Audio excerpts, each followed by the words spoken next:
Okay, so I can't tell if I'm getting dumber or these books are actually getting better, but something's happening, maybe a little bit of both. So last week I did a little recap of the first 3 books of the Dork Diaries series. Y'all loved that, so we're going for part 2, except this time we're doing 5 books instead of 3. Little present for y'all. And I do think that these books are actually getting better. I think that the author has really nailed down the formula. I think for me, what really sold me is that Nikki and Brandon are making progress. You know, I'm so used to Miraculous with Marinette and Adrian making plans for a date and then never following through, but Brandon and Nikki actually do follow through, so they do get developments, and that's just such a novel concept to me because I'm so used to being left in the dust with Miraculous, but no, here we are. Do I understand the appeal of Brandon now? Yes. I didn't really in the last video because Brandon wasn't really, you know, a fleshed out character. He didn't really talk that much, but now we're really seeing him. Nikki is starting to grow on me. Mackenzie, you know, I'm starting to not like her. As I should, you know? I wanted to cut her some slack in the beginning, but at this point I'm just like, no, I can't with you anymore, girl. I can't keep defending you. But before we really get into it, I'd like to talk about the sponsor of today's video, which is Native. Native aims to make personal care clean, good, and fun, and they're best known for their line of deodorants. The deodorants I've used in the past have all had the same sort of generic smell, but what's cool about Native is that they have a wide range of scents depending on what your taste is. The 3 that I've picked out are coconut and vanilla, sweet peach and nectar, and citrus and herbal musk. So this coconut one is great for when I'm in a tropical mood and want to pretend I'm like lying on a beach somewhere. The peach one is my favorite. It's very sweet and refreshing. Then we've got citrus and herbal musk. You know how citrus is kind of powerful, so you can smell when anyone in the room is like eating an orange or something? Well, when someone catches a whiff of you and they're like, wow, what's that great citrusy smell? Like, is anyone eating anything with citrus in it? And you can be like, no, dude.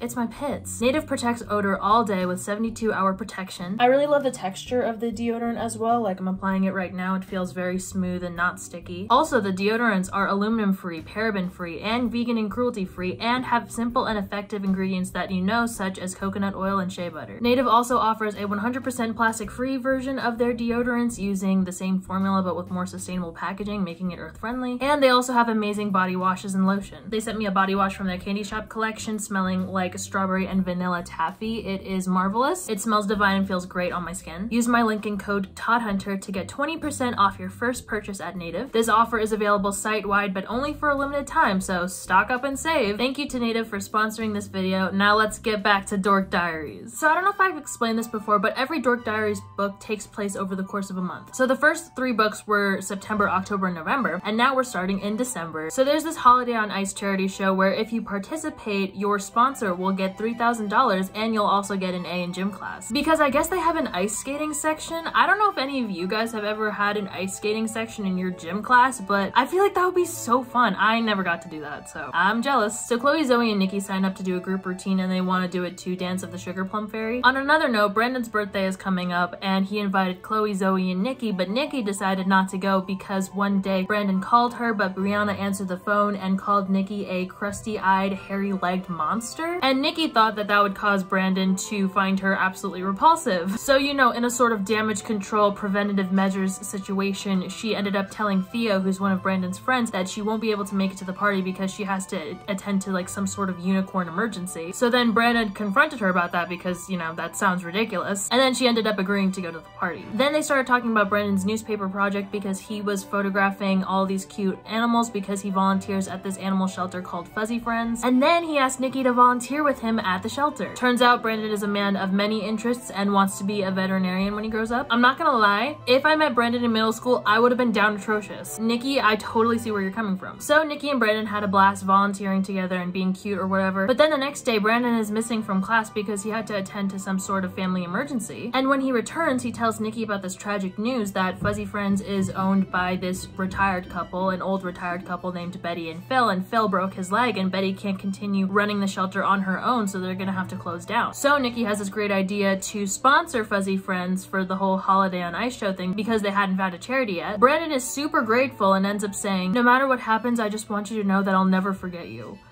helping me out with all this stuff, I mean. Sure, Brandon. That wasn't suspicious wording at all. So Nikki ended up going over to Fuzzy Friends and meeting with Betty and securing the deets for the sponsorship, and just in the nick of time too, because Mackenzie was also trying to weasel her way into being Fuzzy Friends' sponsor, but Nikki got there first. Anyway, Betty was super thrilled and thankful and said that her grandson had already been through so much, losing both of his parents, and they would have had to uproot him in the middle of the year because of this whole situation. So Nikki was like, aw, and then she goes out to see the grandson playing in the yard with all the dogs, and you'll never guess who the grandson is. It's Brandon. I know, I didn't see that coming either. Which means that if Nikki doesn't pull through with this whole Holiday on Ice show, then Brandon will be moving away to another state. So now, Nikki, Chloe, and Zoe, they're trying to work out their whole routine. Chloe and Zoe are slaying the day, graceful ice queens. Nikki, however, cannot stand for more than a few seconds without falling over, which is a problem because before the show, their routine has to be screened by this woman named Victoria Steele. She's super strict. She won't be having it if Nikki is falling around all over the place. So Nikki's convinced that she'll cause their group to be disqualified, so she tries to do a bunch of things to solve the situation. She pretends to have a broken leg, and then she begs Mackenzie to take her place, but neither of those things work. What ends up actually working is that Brandon and Brianna end up distracting Victoria Steele for the entire duration of their routine, so then they're set to perform in the Holiday on Ice show. There was a quick little break before the show, though, to have a little Christmas celebration. Nikki stumbled upon this deal where if you buy one scrapbook, you get 4 for free. If that's not a fucking steal, I don't know what is. So she made one for her parents, Chloe, Zoe, Brandon, and Brianna. And you'll never believe this, Nikki did end up actually getting that phone that she's been bitching about since the first book, so slay. So it's the day of the performance, and the gorgeous fairy costumes that the girls were supposed to wear were replaced by these clown costumes, and, you know, Mackenzie was probably behind this. Then they almost missed the performance because Mackenzie locked them in a storage closet, and the only reason that they got out was because Nikki ended up calling her cell phone and Brianna happened to be playing on it, and then she got Brandon and everybody was saved. They were able to perform. Of course, everything ended up working out in the end because the clown costumes caused the whole Nikki falling over thing to look like it was part of the act, and they were actually a crowd favorite, so much so that the girls ended up winning the Audience Choice Award, which actually is $10,000 instead of 3. So slay. Then in the next book, we actually get to Brandon's birthday party, which was mentioned in the last book, but then kind of dropped. But now here we are, it's time. But not before a few shenanigans. So on New Year's, Chloe, Zoe, and Nikki were having a slumber party, and Zoe dared Nikki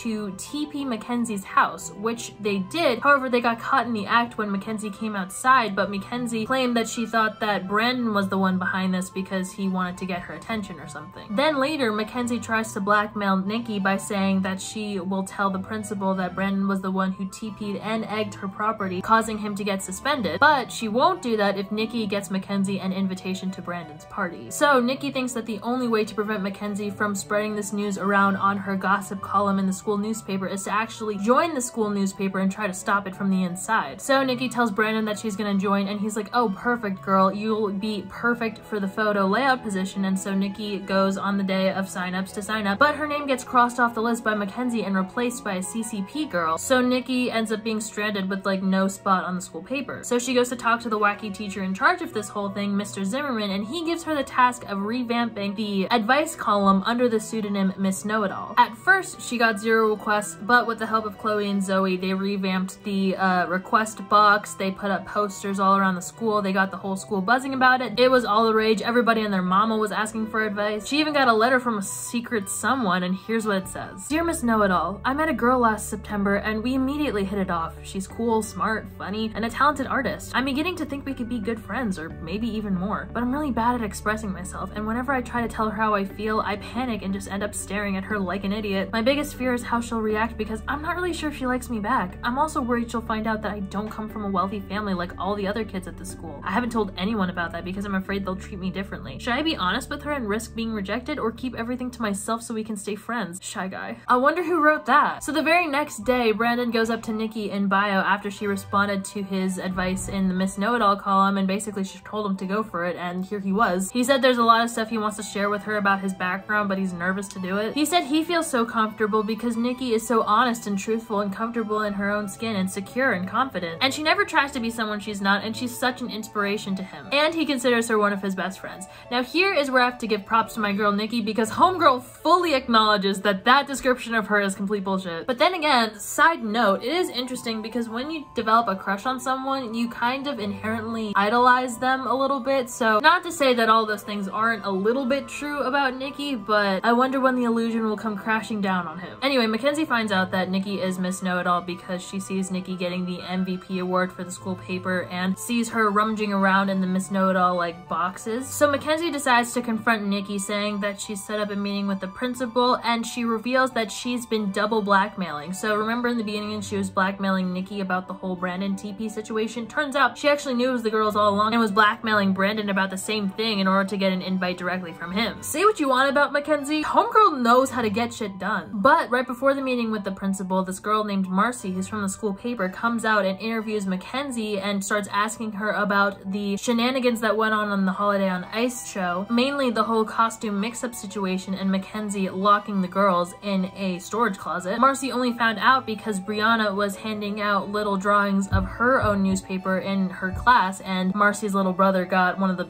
slips of paper that had this whole thing drawn out on it. She also overheard Mackenzie talking in the bathroom about how she was gonna get Nikki kicked out of school because of this whole TP situation, and then also move her family across the country because Nikki's dad was working for Mackenzie's dad for a little bit of time. Forgot to mention that, but you know, little side note, Nikki's dad actually didn't end up working for Mackenzie's dad full time, so no harm, no foul. Then Nikki went to Brandon's party and had a grand old time, but she was nervous because she was supposed to be picked up by her dad in the Roachmobile, and he ended up crashing the party, but thankfully no one saw him and Nikki got the whole situation resolved, but she had to leave the party early and kind of left Brandon in the dust. But then right after, she received a text from Brandon saying thank you for his gift. She got him gift certificates to this restaurant, Crazy Burger, and then he asked her out and said he's been meaning to catch a ride in Nikki's dad's funky cool Roach van for months, so he knew about it for months. So Nikki wasn't as slick as she thought. So then in this next book, we really focus on Nikki and Brandon's relationship, My Cup of Tea. Nikki's freaking out because Brandon hasn't reached out and followed up on the whole Crazy Burger date situation. And then she read this article that listed a bunch of signs to know when a guy is not interested in you, which obviously caused her to freak out even more. And Brandon, over the course of this book, ended up doing all of these things on the list, sort of. Their relationship in this book is the epitome of the miscommunication trope, so if that's not your thing, you're gonna be annoyed. Anyway, it turns out Mackenzie crashed Brandon's birthday party after Nikki left and talked to him in private about something little mysterious and secretive. Then one day, Brianna was pretending to be a hairstylist and she cut off a chunk of Nikki's hair, and when Nikki was all like distressed and frazzled, Brianna snapped a pic of her and sent that to all of the people in her contacts. Turns out though, the damage control wasn't that widespread because she only has 3 contacts, Chloe, Zoe, and Brandon. Chloe and Zoe laughed it off, but Brandon texted her saying that he can't make it to Crazy Burger because he's super busy, sorry. So then Nikki was kind of mad about that because he bailed on her and didn't even really give a specific reason. But then at school, everybody is buzzing about the Sweethearts dance, which is where the girls ask the guys, and it's taking place on Valentine's Day. This school sure has a lot of dances. Mackenzie tells Nikki that she shouldn't even bother like thinking about Brandon because Mackenzie had already asked Brandon to the dance, which sends Nikki into a depression spiral. So her, Chloe, and Zoe decide not to attend the dance as per fucking usual. Then Brandon comes up to Nikki, and this is the first conversation that they have post birthday party. Oh, by the way, about Crazy Burger, I just wanted to tell you, really Brandon, it's no problem at all, just forget about it. Wait, I need to explain. I wanted to hang out with you last weekend, but things got a little crazy. After Mackenzie dropped by the party, I realized that I know you're super busy, but I don't really have time to talk right now. I've got a lot of stuff to do. Sorry, sound familiar? And then he left. So then Trevor Chase called and said he wanted to meet with the band Dorkalicious to record their song, you know, from book 3. So the band got back together to do a rehearsal, and it was awkward for Brandon and Nikki, but it was great for Chloe and Marcus and Zoe and Theo, who are now like little couples. So Nikki decides that she's gonna buy tickets to the dance for everybody to surprise them, and ends up telling her BFFs that she has a surprise for them prematurely, but when she goes to buy the tickets, they're sold out, which is super embarrassing for her because then like she had to give her best friend a lightly used box of tissues and a tube of lip gloss. But luckily for her, Chloe and Zoe slay as always, and they ended up buying tickets for her to go to the dance. So now everyone's going and everyone is happy. Trevor ended up postponing the meeting until next month so Nikki can spend her full undivided attention on trying to ask Brandon to the dance. So Nikki decided to write Brandon a card and give it to him the day before Valentine's Day in bio. The thing is, she was trying to slide it across the desk. She pushed it too far. It ended up landing on the floor in front of the teacher's feet. The teacher put put Nikki on blast in front of the whole class. It was a really embarrassing situation all around. Then after class, Brandon said he feels so bad about the whole thing that he wants to meet her by this cupcake place near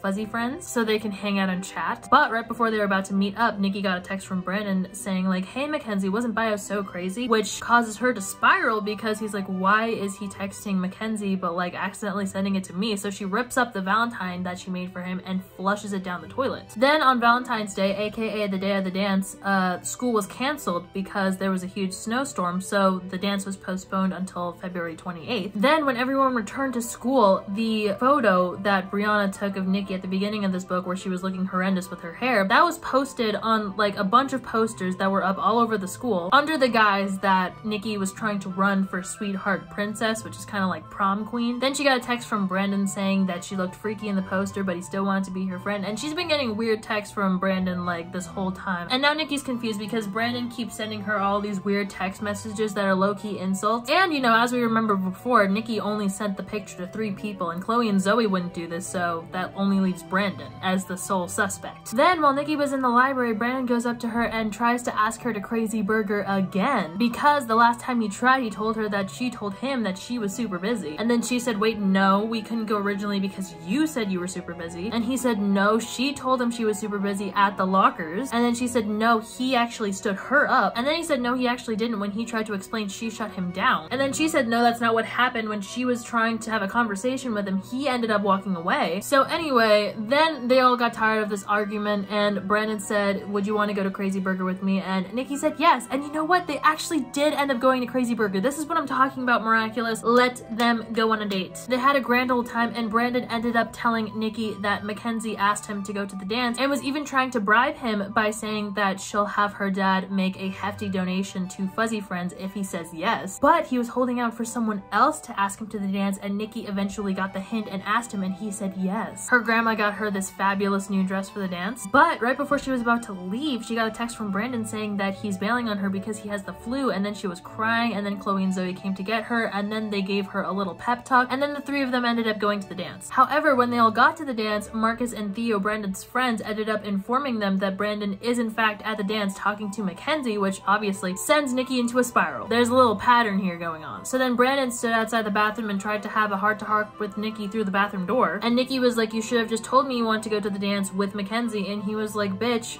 you asked me to the dance, like I told you I rejected Mackenzie, why would I be going with her? Brandon spitting facts. And then he was like, I want an explanation for why you stood me up tonight. And she was like, actually you were the one who stood me up because you claimed you were sick with the flu. And then he was like, what are you talking about? And she was like, what are you talking about? I have the text. And he was like, what text? I lost my phone a month ago. And she was like, oh. So it turns out Mackenzie had been texting Nikki through Brandon's phone this whole time, and they caught her by sending the fake Brandon a text to meet them behind the school because there's like a present in the trash can, and guess who was rummaging around in the trash? Mackenzie. Then they hung out at the dance. It turns out Brandon was actually handing out the embarrassing posters of Nikki, but that ended up getting her voted Sweetheart Queen because of how dorky she looked, and then Brandon and her shared a slow dance where they almost kissed. So now in book 7 things actually get kind of wild. The band is finally getting their meeting with Trevor. Trevor calls Nikki and says, hey, I can get you and 2 others tickets backstage to this Bad Boys concert. That's Bad Boys with a Z. But before Chloe, Zoe, and Nikki can make it backstage, they run into Mackenzie, have a little scuffle, and then when Nikki goes to hand the security guy her tickets, they're nowhere to be found. They end up sneaking backstage. This fashionista guy sees them, gives them full-on makeovers because of how ugly they look, and then because they're all glammed up, security doesn't recognize them. They make it to the room where Trevor is supposed to be and find Mackenzie and 2 CCP girls pretending to be Nikki, Chloe, and Zoe. So then the security guy gets called over and all of them are yelling at each other. All of them are about to be under arrest because the security guy has just had enough of it when Trevor walks in and smooths the whole thing over. So later, all of the band members and their parents all went to Queasy Cheesy to have a business meeting where they're informed that they will open for the next Bad Boys concert. They're going to record their song and then the listening party will be at this swanky hill ski resort. The song will be released in June and Nikki is getting her own reality TV show starting right fucking now. So then from then on, Nikki is swamped with like shooting this reality TV show. She has to go to voice lessons. She has to like record the song. But on top of that, Brandon asks Nikki to help him with this scholarship competition that he needs in order to keep attending the school because he ain't got any money. He has to submit photos and an essay about an outstanding local student and he chose Nikki. Nikki. Unfortunately, Nikki stands him up on their agreed upon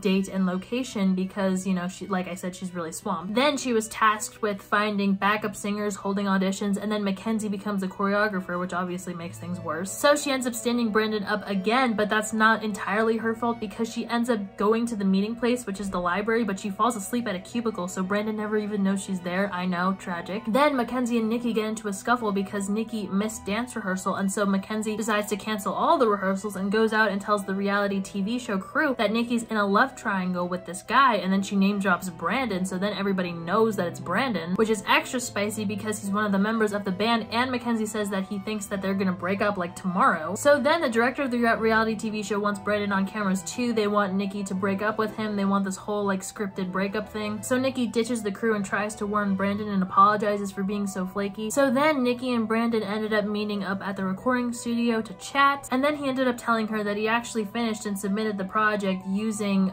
clips of Nikki from the reality TV show instead of an actual interview with her, but it ended up getting rejected because Mackenzie had submitted a near identical submission before him because she had overheard that he was like interviewing Nikki and whatnot, and I guess this is her way of getting revenge or something. So he starts saying how it's not the end of the world, he can just get a summer job, and Nikki was being a little bit of a bitch for some reason. She was saying how she didn't want him to come to the listening party at the ski resort because it was just an excuse for him to give up, and she doesn't want that on her conscience. So then he leaves all sad, rightfully so, but he does end up going to the ski resort, thank goodness. The event was at night, but before that, Nikki had a grand old time. She was taken to the resort in a limo. They had a private chef. They had a VIP suite. They had hundreds of fans coming to buy their CD of the Dorkalicious song. At the resort, Nikki and her family ran into Mackenzie, and Mackenzie ended up pushing Nikki down a slope. Funnily enough, that slope was a part of this extreme ski competition, and Nikki ended up winning first prize because her tumble down the slope was dangerous in itself. Brandon took pictures of the whole thing, and then Nikki had the idea saying, hey Brandon, you could just submit the same application but with different photos and have me like tumbling down the mountain. The judges will probably love it. And he was like, you know what, Nikki, you're right. So he does that, and he does end up winning the scholarship competition. So Brandon will be in the next book yet again. Then it's time for the listening party, and they were supposed to sell their CDs live on TV, but Mackenzie caused like a mix-up with the boxes, so they didn't have the CDs, and everybody was like, oh shit, what do we do? And Nikki has the idea to do a kissing booth. That's right, folks. And then get this, Brandon goes into Nikki's line. They were supposed to be only hugs or kisses on the cheek, but they end up having their first real kiss. That's right, folks, Dork Diaries did it first. Ellen Noah who? Then in the final book, this one's really fun because it's kind of like a silly little fairy tale thing, but Nikki is having a really bad day. She went to school with Brianna's PBJ and pickle sandwich all over her sweater. Her phone died, so she missed Brandon's text asking her if she wants to sign up for this spot in like summer camp, and she was really excited because the thought of her and Brandon going to summer camp together is like her dream, but Mackenzie was probably going to get there first because Nikki didn't get the text in time because her phone was dead. And on top of that, she ended up embarrassing herself in front of Brandon because there was vandalism all over her phone case,